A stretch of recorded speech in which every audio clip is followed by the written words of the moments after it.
Hi, I'm Kyle Carty, and my pronouns are he, they. And if you're watching this, that probably means that you've taken the very brave first step towards running your own tabletop role-playing game campaign. And that's wonderful. I'm very proud of you. Role-playing games can be a very vulnerable experience for some of us, and I wanted to really emphasize that you're going to be amazing. Maybe not at first, but no one's good at everything when they first start out, especially something as daunting as running a campaign. You may be feeling pretty overwhelmed about running your first campaign or game, and I'm here to help you manage your anxiety. I'm not going to pretend that this or any one video, book, or podcast is going to help all of us, myself included, get rid of all of the anxiety that comes with running a campaign. I think it's impossible for a catch-all secret formula for the universally perfect game to exist. That's simply not a thing that I think could work due to the wonderful diversity that exists in every unique group of players. There are tables whose perfect game is my absolute nightmare, and the inverse is also true. So rather than throwing shade at other playstyles, I'm going to help you find the one that's right for you and your fellow players. This advice is generic and can be applied to almost any role-playing game system. Dungeons & Dragons fans, there are other systems that do different things better than D&D, and they're often so much better at doing those things while also being easier to run and easier to capture that specific feeling or idea. But we're not going to spend all of our time talking about my burning desire for people to play systems that don't use a D20. If you're here specifically about advice for running a 5e campaign, then just be warned that this video isn't going to answer those specific questions, but rather help you gain the tools to be more comfortable with running a game in general. So let's start at the absolute basics. I was helping fellow BPB member Lauren get over her anxiety about running her first ever campaign and realized that there's a lot of stuff that more seasoned players take for granted.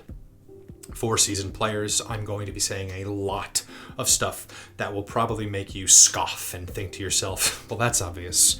And this video series probably isn't for you if you have that kind of attitude.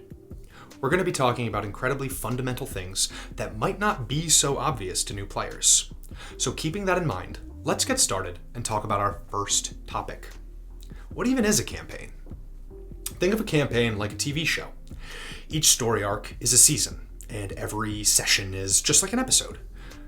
Like TV shows, a campaign can fit into any genre and niche that you so desire, and we have already entered the first divergence of advice. Do you see how miracle solutions for the best game ever don't actually work?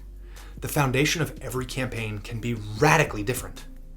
It's important to establish a clear line of communication between yourself and your fellow players. This is true for literally all relationships, but communication is a good thing that can sometimes be an uncomfortable or even an awkward thing, and that's okay. Your first real step is to realize that you're a player, just like everyone else. You're not above them, you're not below them, you're not the master, you're equivalent to them. You are another player, full stop. There are no masters here. And there is a very real culture of tabletop games that reinforces toxic power structures like the GM is God or the GM is always right. And this isn't helped by the syntax that a lot of books are written with, such as using the word master. So this is a very messy thing. Even pointing this out is going to ruffle some people's feathers. If you like to play in groups like this, there is a high chance that other people might have a bad time. Of course, just like other kinds of submissives, there are people who enjoy this de facto imbalance of power. It might not be for me at the table, but if you think it's for you, it's still important to communicate that desire to your players and see if it's a shared desire. Just like those other doms and subs, the scene only works if there's healthy communication and enthusiastic consent.